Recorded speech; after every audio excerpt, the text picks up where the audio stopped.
Hello meet mister Mithun. நான் தான் Mithun stroll சேனலுக்கு உங்களை வரவேற்கிறேன். இன்னைக்கு நம்ம என்ன பார்க்க போறோம் அப்படின்னா, இந்த பிக் பாஸோட மீம்ஸ் எல்லாம் எடுத்து வச்சிருக்கேன். அதெல்லாம் பார்த்து நம்ம ரியாக்ட் பண்ண போறோம். அது மட்டும் இல்லாமல் ஒரு கோசா பழத்தை வந்து தூக்கி போட்டு தலையை சுற்றி தூக்கி போட்டு உடச்சி பொழக்க போகிறோம்.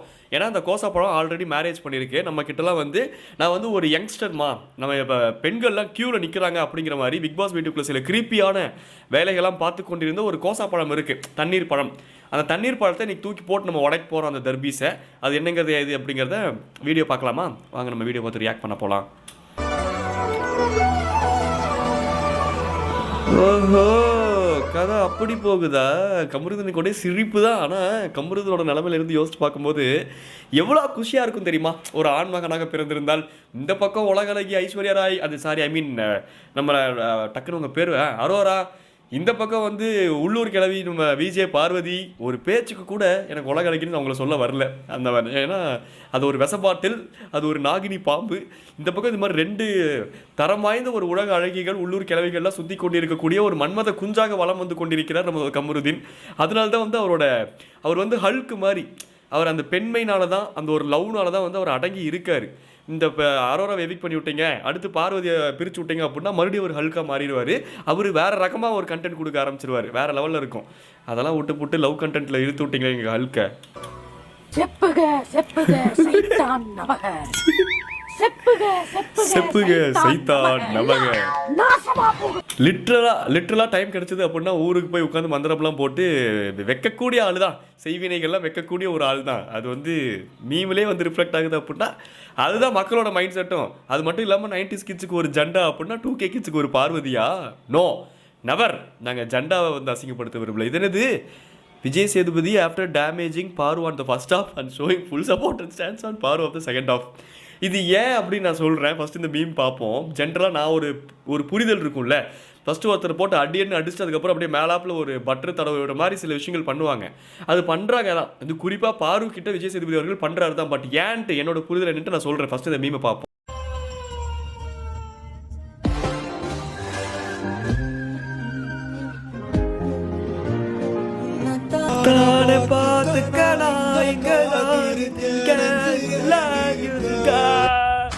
இல்லை, சாய் அபியங்கர் பாட்டு அப்படின்னே அப்படியே நாடி நரம்புகள்லாம் எனக்கு ஓட ஆரம்பிச்சிருச்சா, அதனால அப்படியே டக்குன்னு உணர்ச்சி வசப்பட்டு பாட ஆரம்பிச்சிட்டேன். இல்லை, நிஜமாக தான் சொல்கிறேன் நான். அது ஸ்லோ மோஷன் பாட்டு வேறையா? இதே பாட்டு ஃபாஸ்ட்டாகவே எனக்கு பாட தெரியும். ஏன்னா இந்த இவரோட பாடல்கள்லாம் கொஞ்சம் ஈஸியாக இருக்குல்ல. ஒரே தொங்காத, சாரி இது மைக்கு. பாடல்கள்லாம் ஈஸியாக இருக்குல்ல, ஒரே லிரிக்ஸ் தான், பீட்டு தான் மேலேயும் கீழே. அதனால மனப்பாடம் பண்ணுறதுக்கு ஈஸியாக இருக்கிறனால டக்குன்னு கொஞ்சம் உதவிப்பட்டேன். நம்ம அண்ணா இப்போ கம்பேக் கொடுக்குறாரு பாருங்க.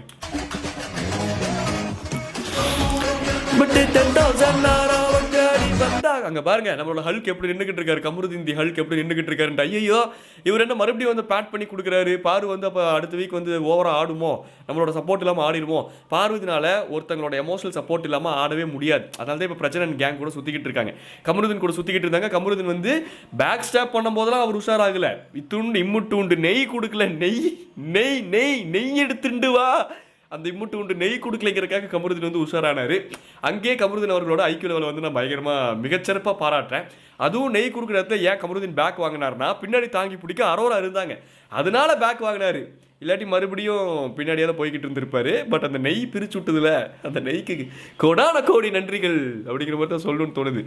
ஸோ அதனால தான் வந்து கமருதீன் வந்து சைலண்டாக இருக்காரு. அரோராவை எவிக் பண்ணிட்டீங்கன்னா மறுபடியும் கமருதீன் போய் பார்வதி அவர்கள் கூட சேர்ந்துருவாங்க. இல்லை பிரஜனன் கேங்கை எவிக் பண்ணிட்டீங்க அப்படின்னா பார்வதிக்கு வேறு வழியே இல்லை, கமருதீன் கிட்ட வந்து தான் ஆகணும். அதனால இப்போ கூட நீங்கள் கவனிச்சு பார்த்தீங்க அப்படின்னா அப்பப்போ அந்த எபிசோடில் அவ்வப்போது கமருதீன் கிட்ட மட்டும்தான் பார்வதி அடங்கி போகிறதும், கமருதீன் ஓட்டினால் மட்டும்தான் பல்ல கடிச்சிட்டு போகிறதும், எங்கேயாச்சும் ஏதாச்சும் best task who is your yellow அப்படின்னு கேட்கும்போது கமருதீன் தான் அப்படின்னு ஐஸ் வைக்கிறதும். அது எதுக்கு அப்படின்னா, இப்போ அடுத்து சாண்ட்ரா கூட ட்ராவல் பண்ணுறாங்களா பார்வதி, சாண்ட்ராவை முடிச்சு விட்டு எப்படியும் சாண்ட்ராவை அமுச்சு விட்ருவாங்க. அதுக்கப்புறம் ட்ராவல் பண்ணுறக்கு ஆள் இருக்காது. அடுத்து திவ்யாவை அமுச்சு விட்றதுக்கு ஒரு பிளானு. ஸோ இந்த இதெல்லாம் முடிஞ்சதுக்கப்புறம் தொலைநோக்கு பார்வை நமக்கு யார் இருப்பா? கமருதீன் இப்போயே ஒரு ஐஸை வச்சிருவோம், என்ன குறைஞ்சு போயிடுவோம். ஏன்னா ட்ராவல் பண்ணுறதுக்கு கூட ஒரு ஆள் இருந்துக்கிட்டே இருக்கணும். அப்போ தானே அந்த ஆள் எவிக்ட் ஆகி வெளியே போகும்போது அந்த ஆள் மேலே எல்லாம் பழியும் போட முடியும்.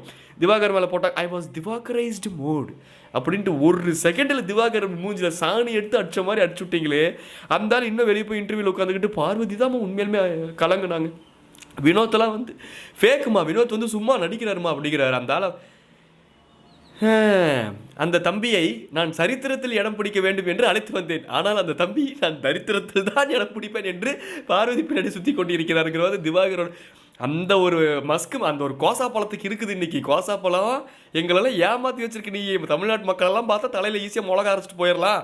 மைதான மாட்டு இருந்துருக்குது உங்களுக்கு மிளகா அரைக்கிறதுக்கு. வரேன் கோசா பழத்தோட கதைக்கு வரேன், கடைசியில் இருக்குது வரேன்.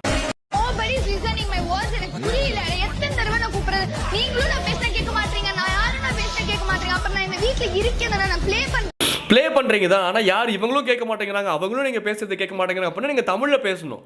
நீங்கள் தமிழில் பேசுறதுக்கே தமிழில் சப்டைட்டில்ஸ் போடுற மாதிரி இந்த சப்டைட்டில்ஸை படிக்கிற மாதிரி பேசிக்கிட்டு இருந்தா, இன்னைக்கு காலையில் ஹீரோ போய் ஒரு குக்கர் எடுக்கிறாரு, இன்று காலை ஹீரோ சென்று ஒரு குக்கரை அடிக்கிறார் அப்படின்னு இந்த சப்டைட்டில்ஸில் பேசுகிற மாதிரி பேசிக்கிட்டு இருந்தால் யாருக்கு தான் புரியும்? அப்புறம் யார் தான் கேட்பாங்க? ரெண்டாவது, ஒரு கருத்தை வச்சா கருத்து வைக்கணும், கியூட்னஸோட சேர்த்து அந்த கருத்தை வைக்கணும். அப்படிங்கிற பேரில் கண்டமேனிக் பண்ணிக்கிட்டு இருக்கக்கூடாது. அதை வந்து எரிச்சல் ஆகுது. இப்போது சாண்ட்ரா வந்து ஈவிலாக இருக்காங்க, சாண்ட்ரா பண்ணுற இந்த சின்ன சின்ன விஷயங்கள்லாம் சில்லறத்தனமாக இருக்குது, எரிச்சல் ஆகுது. அப்படின்னா நான் எரிச்சல் ஊட்டக்கூடிய கேரக்டர் தான்டா அப்படின்ட்டு சாண்ட்ரா இருக்காங்கல்ல, அதை கூட ஒரு சைடு ஏற்றுக்கலாம். நான் வந்து ரொம்ப கீச்சான கேரக்டர், அந்த எரிச்சலாக எனக்கு ஊட்ட தெரியாது. நான் வெளியே உட்காந்து பாட்டு பாடும்போது கூட எனக்கு பாட்டு எப்படி பாடணும்னா, இப்போ பிக் பாஸில் ரீசெண்டாக வினயா வெளியே உட்காந்து ஒரு பாட்டு ஒன்று பாடிக்கிட்டு இருந்தாங்க. அந்த பாட்டை கூட ஏதோ எச்சா பச்சாரிசி, எச்சா பச்சாரிசி இல்லை, அது இடிச்ச பச்சரிசி. எங்களுக்கும் இப்படி பேச தெரியும் வியாஞா, நீங்கள் வந்து பேசுறது ரொம்ப கிச்சா இருக்கா, எங்களுக்கு ஒன்றுமே அங்கெல்லாம் பாட்டு தெரியாது நினச்சிக்காதீங்க, புரியுதா? அப்படி டென்ஷன் ஆகுதுங்க எனக்கு. இப்போ நான் இப்போ என்னை சுற்றி என்னோட சர்க்கிளில் யாராச்சும் இப்படித்தாங்கன்னா, மூஞ்சிக்கு பார்த்து மூஞ்சி கண்ணை பார்த்து கண்ணை, மெண்டலு இங்கே வா, இதெல்லாம் பண்ணாது. இந்த அட்ராக்ஷன், இந்த ஃபேக்கான சென்டர் ஆஃப் அட்ராக்ஷன் என்றைக்குமே நிலைக்காது. அதுதான் ஒரு 1ஆம் நம்பர் தற்கூரித்தனம். சென்டர் ஆஃப் அட்ராக்ஷன்னா எப்படி இருக்குன்னு தெரியுமா? நம்ம பண்ணக்கூடிய செயல்களை மற்றவங்க நம்மளை பற்றி பேசணும், நம்ம சைலண்ட்டாக இருக்கணும். நான் இப்படிப்பட்டவன், நான் ஒரு ஹீரோ மெட்டீரியல்னு ப்ரெசென்ட் மாதிரி நீங்களே தம்பூர் அடிச்சுக்கிட்டு இருந்தீங்கன்னா உங்களை பேப்பர் ரவுடிங்கிற மாதிரி தான் பார்ப்பாங்க. நம்ம பண்ணக்கூடியதை மக்கள் ஏற்றுக்கிட்டு, மக்கள் நம்மளை பற்றி, நம்ம ஆக்ஷன்ஸ் லவுடாக இருக்கணும், நம்ம வார்த்தைகள் லவுடாக இருக்கக்கூடாது. அதில் one of the acting queen நம்ம வியானா அவர்கள். நான் பேசுறது யாருமே கேட்க மாட்டேங்கிறீங்க. என்ன அங்கே ஒரு மனுஷன் உசுரை கொடுத்து உண்மையாலுமே சண்டை ஓட்டுக்கிட்டு இருக்காரு விக்ரமை டார்கெட் பண்ணி. இந்த 3 பேர் 4 பேர் ஒன்று சேர்ந்துக்கிட்டு ஒரு, நீங்கள் யோசிச்சு பாருங்க, நீங்கள் தனியாக இருக்கீங்க, ஒரு 3 பேர் உங்களை பார்த்து கிண்டல் பண்ணுறதும் சிரிக்கிறதும் நக்கல் பண்ணுறதும், நீங்கள் இல்லாதப்ப கமெண்ட் பாஸ் பண்ணுறதும், உங்கள் காது படுறக்கும் கண்ணு படுறக்கும் மாதிரியே உங்களை பார்த்து நக்கல் நாயிடலாம் பண்ணிட்டு இருக்கும்போதும் எவ்வளோ பிரேக் டவுன் ஆகும். அவ்வளோ பிரேக் டவுன் ஆகி ஒரு மனுஷன் அதெல்லாம் ஹேண்டில் பண்ணிக்கிட்டு இருக்காரு. அப்புறம் மேடம் வந்து அந்த மனுஷங்கிட்ட தான் பர்ஃபார்மன்ஸ் பண்ணுவோம். நான் யாருமே பேச மாட்டேங்கிறீங்க, நான் வந்து இங்கே கன்சஸ்டன்ஸ் நான் அந்த கருத்துக்கள் சொல்லுவேன். விஜய் சேதுபதி சார் ஆல்ரெடி சொல்லியிருக்காரு, நான் வந்து கருத்துக்கள் முன் வச்சோத நான் ரொம்ப கரெக்டாக முன் வைப்பேன்ச்சோ அப்போங்கிற மாதிரி தான் நான் ப்ளே பண்ணுவேன். ஐயா பார்த்தா பார்த்தா சாய் ஒழுங்காக பேச ஒன்றும் புரியல அப்படிங்கிற மாதிரி தான் இருக்குது. என்ன வேணும்? செம்மையாக இருக்குது ப்ரோ, சாட்டிஸ்ஃபைங்காக இருக்குது இந்த வீடியோ. எது கத்தினே இருக்கு, என்ன வேணும்? எதுவுமே எக்ஸ்ட்ராலாம் கேட்கல. ஏமா கத்துற, எஸ் யூர் பிளேயர், அதை அங்கீகரிக்கல. அந்த கண்டென்ட்டுக்கு வந்து மறுபடியும் அதை கண்டென்ட்டாக மாற்றுறக்கான அவர் ஃபீடே பண்ணல. ஆமாம்மா நீ பிளேயர் தான், இப்போ என்னமா உனக்கு பிரச்சனை? நீங்கள் யாரும் நீ பிளேயர்னு சொல்கிறக்கு, நான் பிளேயர் எனக்கு தெரியாதா? எனக்கு நான் தெரியும், ஓகேவா, நான் கூப்பிட்டா நீங்கள் முதல்ல ரெஸ்பாண்ட் பண்ணு அப்படின்னு இந்த அம்மா இது அடுத்த லெவல் கொண்டு போயிருக்கும் நைஸாக. அதுக்கு தான் பிளானு. சிம்பிளாக முடிச்சிட்டாரு. ஃபார் எக்ஸாம்பிள் ஒன்று சொல்கிறேன், இது வந்து உண்மையாலுமே எக்ஸாம்பிள் தான், எனக்கு டக்குன்னு தோணுச்சு, ரொம்ப ஜென்யூனாக தான் சொல்கிறேன். எங்கள் வீட்டில் மாறா அவனும் ஒரு one of the family member தான், அதனால தான் எக்ஸாம்பிளாக சொல்கிறேன். கத்திக்கினே இருப்பான், அனத்திக்கினே இருப்பான். என்ன வேணும் அப்படின்னா அமைதியாகிடுவான். எதுக்குடா அனத்துற, என்ன வேணும் அப்படின்னா அமைதியாகிடுவான். அந்த மாதிரி இப்படி தான் இவங்களெல்லாம் சைலன்ஸ் பண்ணோம். ஏன்னா உனக்கு என்ன பிரச்சனை அப்படின்னு அவங்க ரூட்டில் என்ன வேணும். அதுக்கப்புறம் இப்போ நடக்கும் இன்னொரு தக்குவம் மட்டும் நீங்கள் பார்த்துருப்பீங்க. பட் இருந்தாலும் சாட்டிஸ்ஃபைங்காக இருக்குது, மறுபடியும் பார்க்கலாம். அவளை அவமானப்படுத்தும் போது எல்லாம் படுத்தும் போது கேட்டுட்டு இருந்தோம்ல, நடந்து தானே வர முடியும், என்ன வேணும்? ஐயோ வேலிடாக பேசுகிறானே, டக்குன்னு பாயிண்ட்டை பிடிக்க முடியல. பாயிண்ட்டை பிடிச்சாலும் டக்குன்னு இப்போ இந்த கேரக்டருக்கு மாறணும், இந்த மாதிரி தமிழில் பேச முடியாது, அமைதியாக இருந்துருவோம், எனக்கு ஒன்றும் வேண்டாம், இந்த கேம் விளாண்டுருவோம், ஒரு விக்டிங் கேமை போட்டுருவோம் அப்படின்னு மேடம் மைண்டில் ப்ராசஸ் ஆகிட்டு இருக்குது. சீரியஸ்லி என்ன வேணும்? ஒன்றும் இல்லை, விடு. சாட்டிஸ்ஃபையிங் வீடியோஸ்ன்னு சொல்லிட்டு இந்த யூடியூப்லாம் இருக்கும். இந்த லேத் ஓட்டுறது, இல்லை இந்த கலர்ஸ் எல்லாம் வச்சு இந்த பென்சிலை கட் பண்ணி விட்றது, இல்லை பலூன்ஸ்குள்ளே ஏதாச்சும் ஜிகினெல்லாம் வச்சு இந்த படியில் உருட்டி விட்றது, இந்த மாதிரி சாட்டிஸ்ஃபையிங் வீடியோஸ்லாம் இருக்கும். அதை விட திருப்தியாக இருக்குது எனக்கு வந்து. ஏன்னா ஒருத்தங்களை எப்படி ப்ரொஜெக்ட் பண்ணிக்கிறாங்கிறத பொறுத்து தான் நம்ம அவங்கள வந்து பேசிக் லெவல் ஆஃப் ஜட்ஜ்மெண்ட்டுன்னு இருக்கும். அதாவது நீங்கள் வந்து உள்ளுக்குள்ளே ஊடுருவி உட்காந்து ஆராய்ச்சி பண்ணி, இது இவ்வளோ கேவலமானவளா அப்படின்னு ஜட்ஜ் பண்ணுறது தான் தப்பான ஒரு விஷயம். But basic level of judgement நம்ம பொழைக்கிறக்காக நம்ம ஜட்ஜ் பண்ணுவோம்ல. இந்த பீஸுக்கிட்ட கேர்ஃபுல்லாக இருக்கணும், இந்த பீஸ் ஃபேக்காக பிஹேவ் பண்ணுது, இவன் ஏதோ கொஞ்சம் யதார்த்தமாக உண்மையாக இருக்கான், இவன் கொஞ்சம் மணி விஷயத்தில் கொஞ்சம் கராரான ஆள் போல, இவங்ககிட்ட அதுக்கு தகுந்த மாதிரி நம்ம ரியாக்ட் பண்ணிக்கிட்டு போய்க்கலாமே அப்படிங்கிற மாதிரி நம்ம எல்லாமே பேஸ் லெவல் ஆஃப் ஒரு ஜட்மெண்டல் பண்ணுவோம்ல. அது எப்படி பண்ணுவோம், ஆப்போசிட்டில் இருக்கவங்க தன்னை தானே எப்படி ப்ரொஜெக்ட் பண்ணுறாங்கிறத பொறுத்து பண்ணுவோம். ஸோ நம்மளை எப்படி ப்ரொஜெக்ட் பண்ணிக்கிறோம் அப்படிங்கிறது ரொம்ப முக்கியமான ஒரு விஷயம் தானே. நம்ம உள்ளதை உள்ளபடி நான் இப்படி தான் அப்படின்னு சொல்லிட்டு போயிட்டோம் அப்படின்னா 4 பேர் மட்டுமே நம்மளை சுற்றி இருந்தால் கூட அந்த 4 பேர் உண்மையாக இருப்பாங்க. நான் வந்து ரொம்ப நல்லவன், எனக்கு தமிழ் பேச தெரியாது, நான் ஒரு க்யூட்டான பொண்ணு, பசங்களுக்குலாம் என்னை இந்த மாதிரி பேசினா ரொம்ப பிடிக்கும் அப்படிங்கிறதுக்காக அந்த ஃபேக்காக ப்ரொஜெக்ட் பண்ணும்போது முக்கால்வாசி பேத்துக்கு அது எரிச்சல் ஆகுதுல்ல. அந்த மாதிரி எரிச்சலில் உட்காந்துருக்கும் போது இந்த மாதிரி ஒரு தகுதி பிள்ளை கிடைக்கும் போது ரொம்ப சாட்டிஸ்ஃபைங்காக அழுக்கு பியானா புரியுதா உங்களுக்கோ? இதனை தராது கேர்ள் ஐ வாண்டா இதுக்குள்ள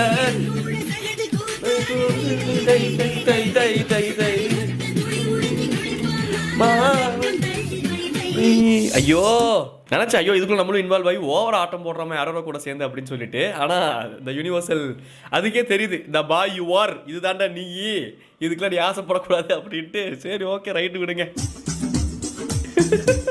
கன்றாவியே.